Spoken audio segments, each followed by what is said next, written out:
I'm Matt McClure, and this is Currents. Chances are you read about his death on one of his devices. A leading Catholic blogger joins me to talk about the impact of Steve Jobs. Plus, as a Greek philosopher once said, the only thing constant in life is change, and change is on the way to the Mass. It took almost 10 years to get the translation done and approved by all of the Episcopal conferences. And what's that sound? It's a rumble above the clouds in Manhattan, and we'll take you there. I think the Catholic Church has actually always been a great supporter of art, and that's what's wonderful about the Paulist Fathers. They're trying to continue doing that.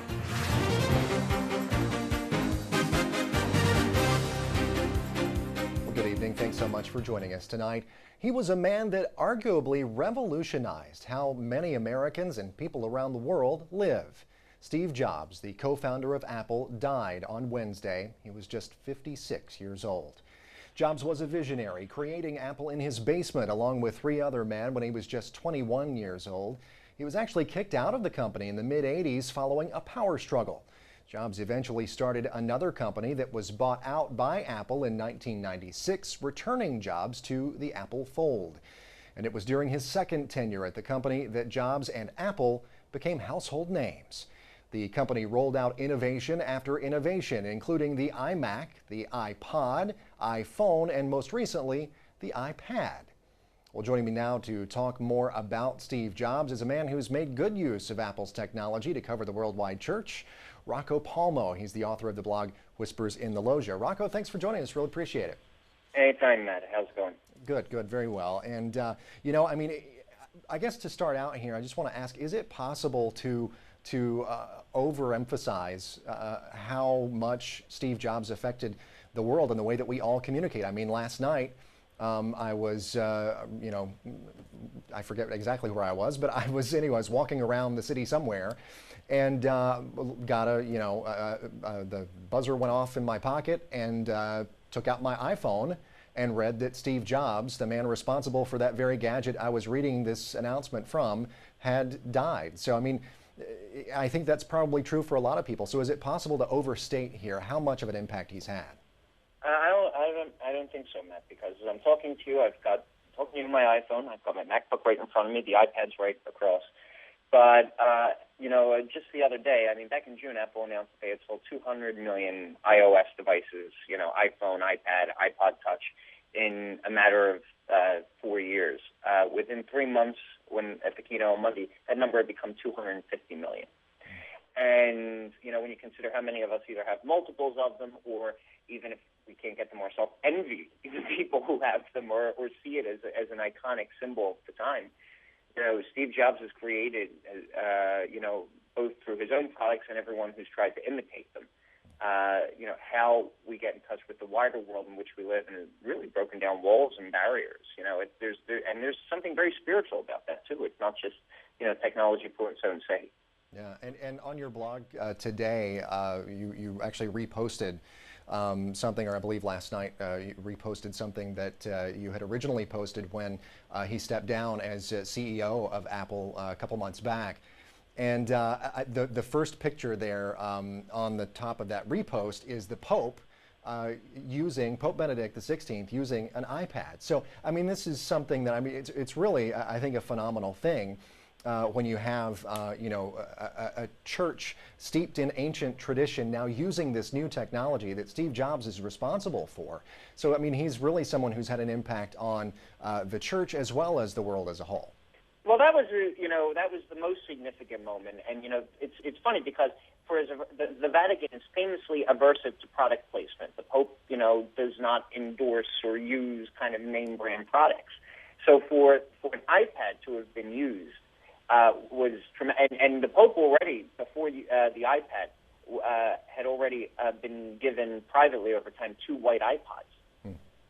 From his first days as Pope. And so the Pope himself is a user of Apple products. But in the wider church, when you're talking about the hierarchy, when you're talking about people in policy positions, who for a long time were very kind of tenuous about new media, or very apprehensive about it, or just felt out of their depth technology-wise, Apple products have really broken down the walls of, well, we don't want to get into that, or the walls of aversion to it, because, I've seen bishops and cardinals have fun with iPads and have, and rely on their iPhones in ways they've never looked at technology.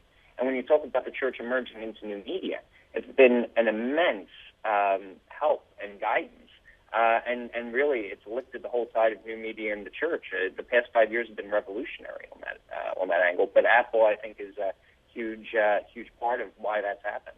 Yeah, it's amazing. I mean, even here at the station, I checked my email on my iPhone a little bit earlier, and I actually printed out a copy of the screen capture of your blog on my iMac, and we all have those around here at the station. So it's really something that has been, has had a great impact on the way we all communicate and do business. Now, also, I want to talk for just a second here while we have some time left about Steve Jobs and his particular spiritual journey. I know he was, I believe, born into a Protestant family, or was born Protestant, raised Protestant, but then converted to Buddhism when he was a little older. How did that possibly affect the way he went about his business? Well, I think, it's funny. I was hearing about a religion journalist conference a couple weeks ago, and they were saying that whereas in the West, Christianity is what seems stale and Buddhism is what seems alive, in the East, and Buddhism's home turf, Buddhism is the one that seems kind of stale and institutionalized, but Christianity is what's fresh and alive. And so I think there's just that kind of an unconventional sense of spirit and of vision, really the best of religious faith, whatever faith you're talking about, and one that just kind of seeks understanding, but seeks to basically take the gifts God, Buddha, has given us, and make it, to bring it to reality. And really, it shows to any person of faith the power of what one person can do, the power of what one vision can do. If you have the conviction, if you have the passion, if you really believe. Remember, we may be 1.2 billion Catholics now, but the church began with one, with Jesus, and then with 12.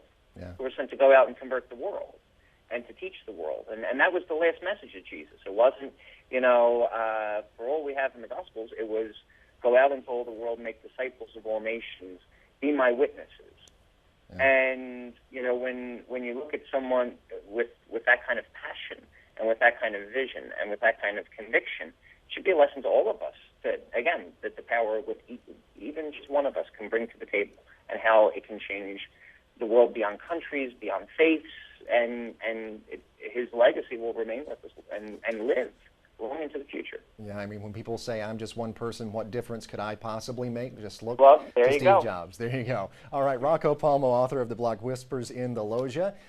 Thank you for taking some time out to join us from warm Texas today. We really appreciate your time. Anytime, Matt. Talk to you soon.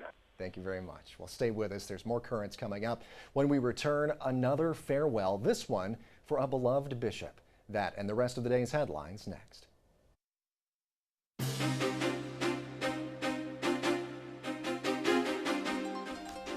Welcome back to Currents. I'm Matt McClure. Coming up in just a bit, it's a rumble above the clouds, and it's gotten nothing to do with the weather. First, though, let's have a look at the day's headlines. Well, the city of New Orleans paid its final respects to Archbishop Philip Hannon yesterday. Thousands of mourners lined the sidewalks as the funeral procession made its way through the streets of New Orleans. Hannon was the face of the church in that city, even beyond his retirement as Archbishop in 1988. He came to New Orleans from Washington, D.C., where he was an auxiliary bishop and confidant of President John F. Kennedy. He delivered the eulogy at both the funerals for President Kennedy and his brother Bobby. Current New Orleans Archbishop Gregory Aymond remembered the last time he saw Archbishop Hannon. On this day, I said, would you give me your blessing?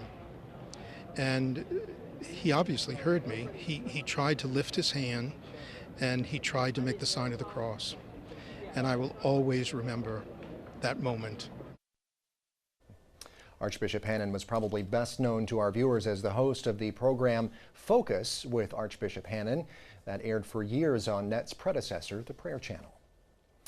Well, meanwhile, it looks like Steve Jobs won't be getting such a loving send-off from Westboro Baptist Church.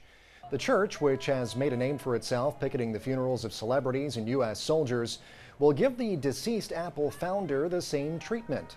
The daughter of Westboro's founder tweeted yesterday that Jobs, quote, had a huge platform, gave God no glory, and taught sin, end quote. In an ironic twist, it is worth noting that Phelps tweeted her message from an iPhone. She also went on to send a tweet that there should be no peace for a man who, quote, served self, not God, and that Westboro must picket the funeral.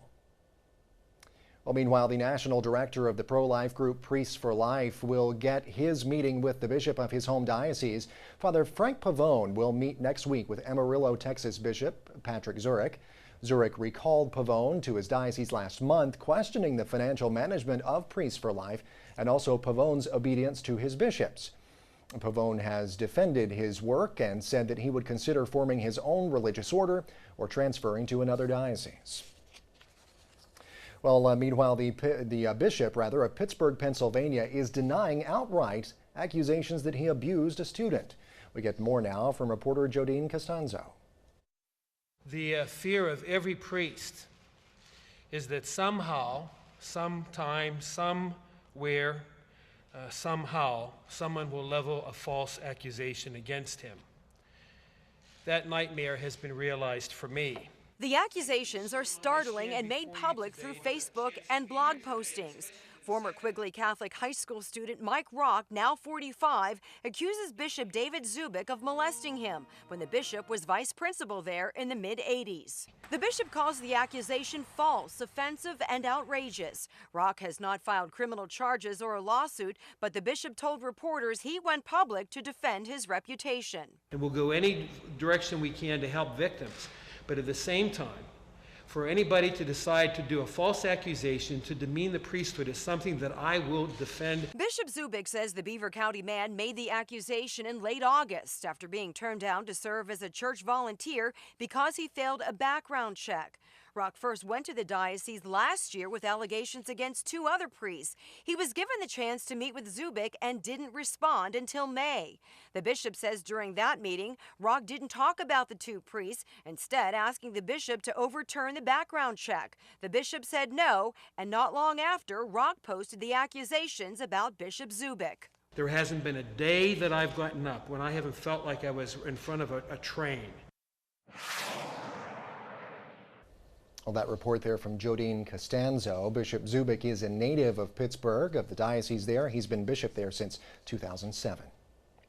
New York City Mayor Michael Bloomberg will thank the 4 Republican state senators who voted in favor of same-sex marriage by headlining a fundraiser for them this month.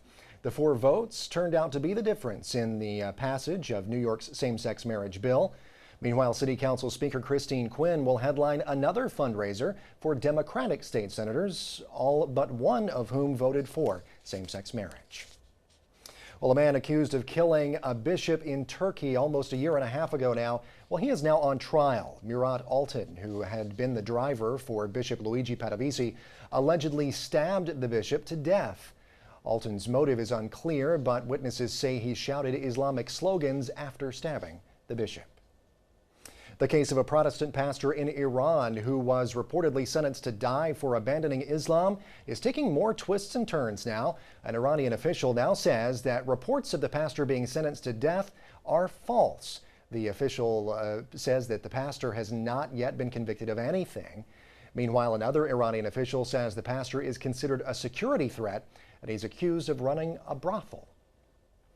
Meanwhile, a Scottish bishop says relations between the church and the Scottish government could hit a serious chill because of government support for same-sex marriage. In a letter, Bishop Philip Tartaglia also raised concerns about a bill to combat acts of sectarian intolerance. Tartaglia says that such violence is predominantly committed against Catholics. An Italian priest will be declared a saint later this month thanks to the reported healing of a Pennsylvania man.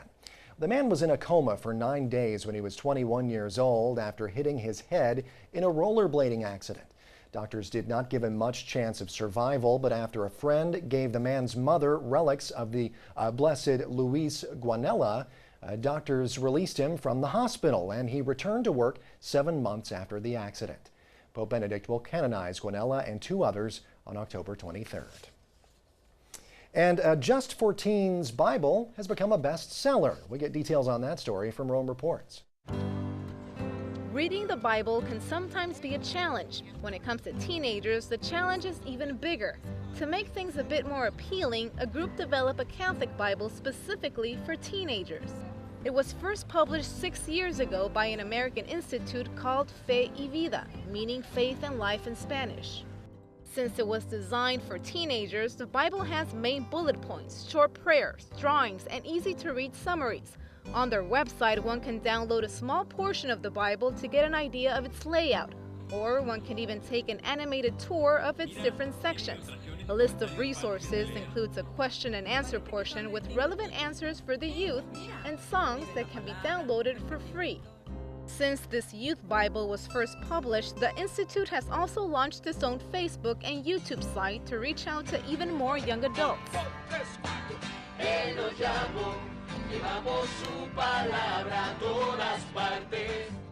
For now, this Bible is published only in Spanish and Italian. It's currently being translated into Portuguese. Roughly 500,000 copies have been sold in the US, Latin America, and Europe. Stay with us, there's more currents ahead. Coming up, get ready, changes are coming to the Mass. We'll take you to a local forum to find out more. It seems to me that it was quite a substantially good revision.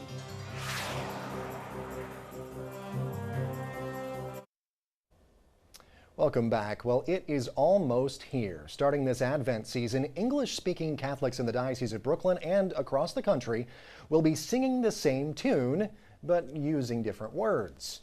We've been talking about this for quite some time now. It is the new Missal.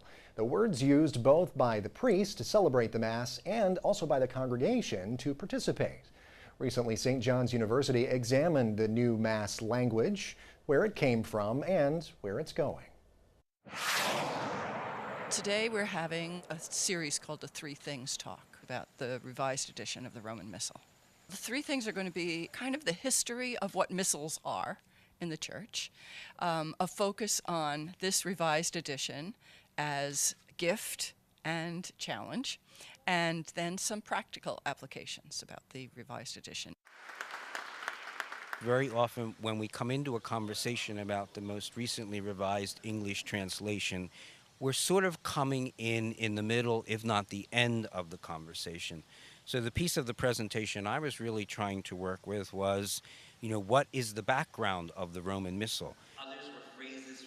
When you're talking about the Missal, you are really talking about the Church's liturgy, and the Church's liturgy is its official prayer. In a sense, the Missal is actually a form of theologizing.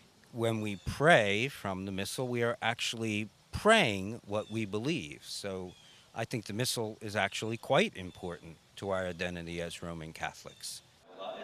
This Missal was actually published in Latin in 2002, and it took almost 10 years to get the translation done and approved by all of the Episcopal conferences, because all the countries that speak English have to approve the same translation. It seems to me that it was quite a substantially good revision.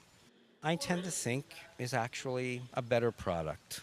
It draws much more greatly from the riches of the Church, and its tradition of prayer. It is a gift.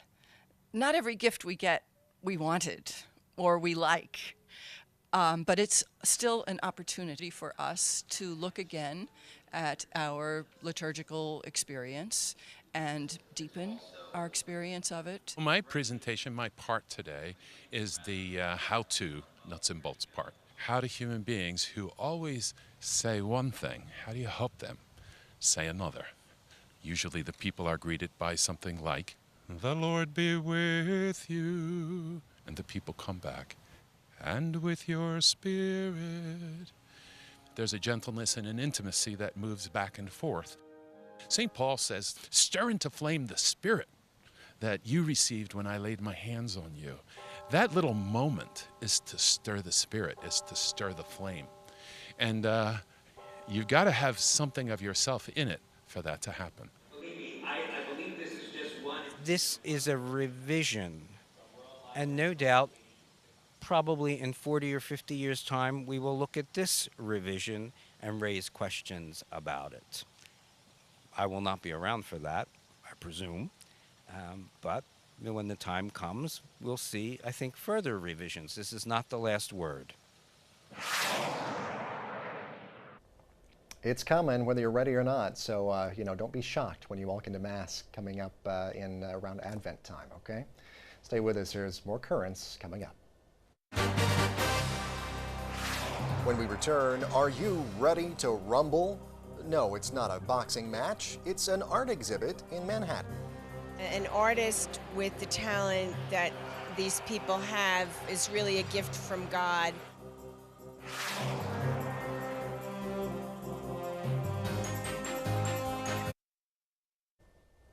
Well, finally tonight, it is an art series that's built up quite a following over the years, and you won't find it uptown at the Whitney or the Met or at MoMA on the east side. No, you have to go across town to the west side to a church. Yeah, the Church of St. Paul the Apostle, to be exact.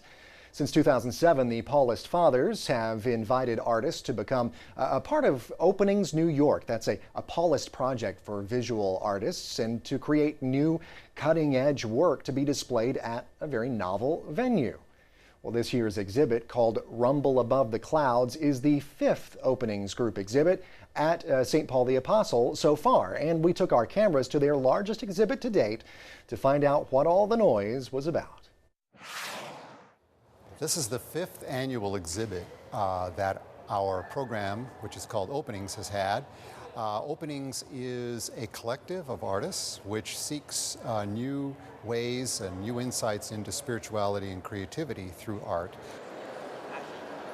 The name of the exhibit is Rumble Above the Clouds. We don't try to explain the topic too much. We give it to the artist and say, this is the topic. What does this evoke in you? I felt like that was alluding to a sort of theological presence or God or something, and I wanted to play with that idea and literalize it, basically make the rumble an electrical sky churning in and out of itself. For me, the theme Rumble Above the Clouds kind of evoked ideas about the tension between the sacred and profane. The piece looks like a piece of traditional religious statuary that you'd kind of expect to see in a church. It looks like it could be Mary or one of the saints. But if you look at the details of the dress and the title of the piece, Predator Overhead, what it is it's a woman looking up fearfully at a plane overhead in fear of attack. What we're doing is we're giving them a place and a venue where they can express something to us, teach us something, new insights into what it means, what the spiritual means, connecting us with transcendence in a new way. I think the Catholic Church has actually always been a great supporter of art, and that's what's wonderful about the Paulist Fathers. They're trying to continue doing that. I think that this piece, it does kind of feel at home here, and I love that about it. They come from different backgrounds, religious backgrounds and so forth, but I can say this about all of them, is there's a spiritual hunger. The series I did for Rumbles is called Conscious Conversion, and it's primarily reminding us of who we really are, our spirit, our source, and reconnecting. I've heard from artists who have said that showing in the church here, showing their work, has had a really very powerful effect on them. It was originally going to be set up somewhere else in the church, but I think it's a really nice coincidence that it wound up being under the Virgin Mary. Almost makes me feel like the piece is under the protection or almost the sponsorship of the Virgin. I would love for people to look at the statues here and then look at my work and draw a connection or draw a difference. An artist with the talent that these people have is really a gift from God. Even though they might be on the edge and not seemingly appropriate for the setting, I think maybe that's God's way of showing us that He's got room for everything that's in the world. The reason why we've been successful, the reason why the exhibits have grown, has been because the artists really, they realized they could trust us, that we aren't trying to trick them into anything, that we are what we say we are, that we really want dialogue. We want a connection with them. And in thinking that, things happen. But what happens? Are they coming back to church? I don't know. Maybe they are. Maybe. But I do believe that the Spirit is powerfully working in their lives. Well, don't worry, you haven't missed a thing. The Rumble Above the Clouds exhibit will be at St. Paul the Apostle Church through October 27th, so head on over and see it. Well, that is it for this edition of Currents. Now, coming up tomorrow, Walking the Way of St. James. A new movie reveals the intimate stories of pilgrims traveling that famous route. And I sit down with the film's stars, Martin Sheen and Emilio Estevez. That and more coming up tomorrow night on Currents. Until then, though, be sure and visit us online at currentsny.net. We're also on Facebook and on Twitter. You can find us pretty much anywhere on the World Wide Web. Google us if you have to. Currents NY, okay? For all of us here at Currents, I'm Matt McClure. Thank you so much for watching. Have a great night.